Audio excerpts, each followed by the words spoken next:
इस वीडियो में हम लोग डिस्कस करने वाले हैं फॉर्म 10 IEA के बारे में। जी हाँ, तो देखिए, अगर आप जो है न्यू टैक्स रिजिम से ओल्ड टैक्स रिजिम के अंदर शिफ्ट करना चाहते हैं, ITR 3 या ITR फॉर्म अगर आप फिलअप करना चाहते हैं बेसिकली, तो आपको ये एडिशनल फॉर्म फाइल करना पड़ता है। तो इस वीडियो के अंदर डिटेल के अंदर बात करेंगे कि ये फॉर्म कैसे फाइल होता है, कितनी बार आप लोग फाइल कर सकते हैं। इस फॉर्म को फाइल करने से पहले आपको कंडीशंस मालूम होनी चाहिए, वरना आपको नोटिस मिल सकता है। तो ये सारी जानकारी दूंगा एक ही वीडियो के अंदर, तो प्लीज पूरा वीडियो यहाँ पे जरूर देखिएगा। स्टार्ट करने से पहले बताना चाहूंगा, अगर आप प्रोफेशनल टैक्स एक्सपर्ट के थ्रू अपनी ITR फाइलिंग कराना चाहते हैं या आप हमारे कोर्सेज के थ्रू सीखना भी चाहते हैं, link in the description box, और आप हमारे 1500 से भी ज्यादा रिव्यूज को चेकआउट कर सकते हो। यहाँ पे फॉर्म 10 IEA को फाइल करने से पहले आपको ये समझना जरूरी है कि इसके ऊपर क्या क्या कंडीशन एप्लीकेबल होती है और ये फॉर्म होता क्या है।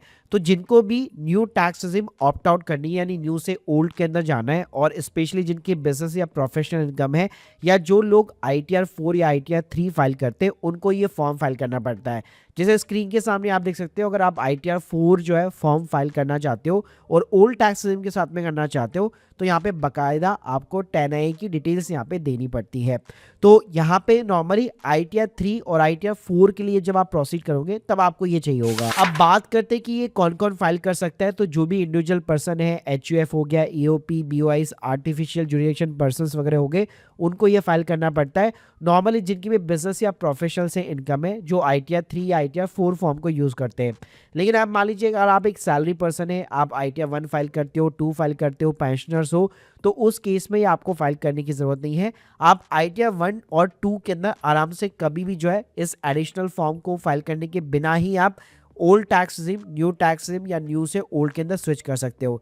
लेकिन ध्यान रखना, अगर आप सैलरी पर्सन हो और ITR 3 फाइल कर रहे हो, जैसे FNO का केस हो गया, इंट्राडे का केस हो गया, या साथ में अगर आपका छोटा मोटा बिजनेस भी है, तो उस केस के अंदर डेफिनेटली आपको ये एडिशनल फॉर्म फाइल करना पड़ेगा। अब इसकी ना कंडीशंस जान लो। ऐसा नहीं है कि हर साल ही आप फाइल करते रहोगे, पूरी लाइफ के अंदर केवल आपको 2 बार चांस दिया जाता है इस फॉर्म को फाइल करने के लिए। जी, इसका मैं आपको एक सिंपली सी यहाँ पे एक समरी प्रोवाइड कर देता हूँ। जैसे स्क्रीन के सामने आप देख सकते हो, जो ITR 1 वाले हैं, ITR 2 वाले पर्सन है, जो ITR 1 और 2 फाइल करते, उनको ये एडिशनल फॉर्म फाइल नहीं करना, वो कभी भी स्विच कर सकते हैं। जैसे इस साल मान लो न्यू टैक्स में उन्होंने रिटर्न फाइल कर दी, नेक्स्ट ईयर फिर वो ओल्ड के अंदर शिफ्ट करना चाहते, फिर उसके नेक्स्ट ईयर न्यू के अंदर करना चाहते, तो कभी भी वो लोग स्विच कर सकते आराम से। लेकिन जो लोग ITR 3 फाइल करते, ITR 4 फाइल करते, उनको ये एडिशनल फॉर्म फाइल करना पड़ेगा।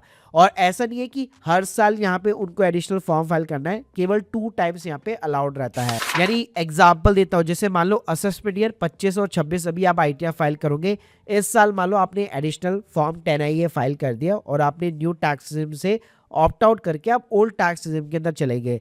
अब जब नेक्स्ट ईयर आप फाइलिंग करोगे, तो वापस अगर आपको न्यू टैक्स रिजिम में जाना है, तो आप एक और बार यहाँ पे फाइल कर सकते हो न्यू टैक्स रिजिम में आने के लिए।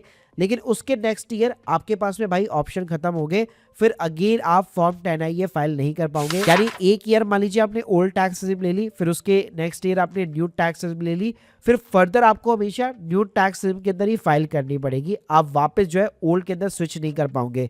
तो ये लाइफ में केवल आपको 2 बार चांस मिलता है, आप 2 टाइम्स जो है यहाँ पे फॉर्म 10 IEA को बेसिकली फाइल कर सकते हो। अब गाइस फाइलिंग कैसे होती है, तो उसके पहले आप ड्यू डेट को यहाँ पे समझ लो। अगर नॉन ऑडिट का केस है, ITR 3 और 4 फाइल कर रहे हो, तो 31 जुलाई रहती है। ऑडिट वाला केस है तो 31 अक्टूबर रहती है। तो अगर आपको रिजीम से शिफ्ट भी मारना है ना, तो ड्यू डेट के पहले आपको यहाँ पे सिंपली मारना पड़ेगा। इस साल वैसे ये 31 जुलाई की जगह ड्यू डेट एक्सटेंड होके 15 सितंबर हो चुकी है। अब देख चलो बताता हूँ कि आपको ये फाइल कैसे करना है। तो इनकम टैक्स पोर्टल के ऊपर लॉग इन कर लो, यहाँ पे आप ई फाइल वाले सेक्शन के अंदर चले जाओ, इनकम टैक्स फॉर्म्स आपको देखने को मिल जाएंगे, फाइल इनकम टैक्स फॉर्म। यहाँ पे आप देख सकते हो, जैसे आप ओपन करोगे ना, फर्स्ट ऑप्शन ही आपको देखने को मिल जाता है 10 IEA। यहाँ पे person with the business and the professional income.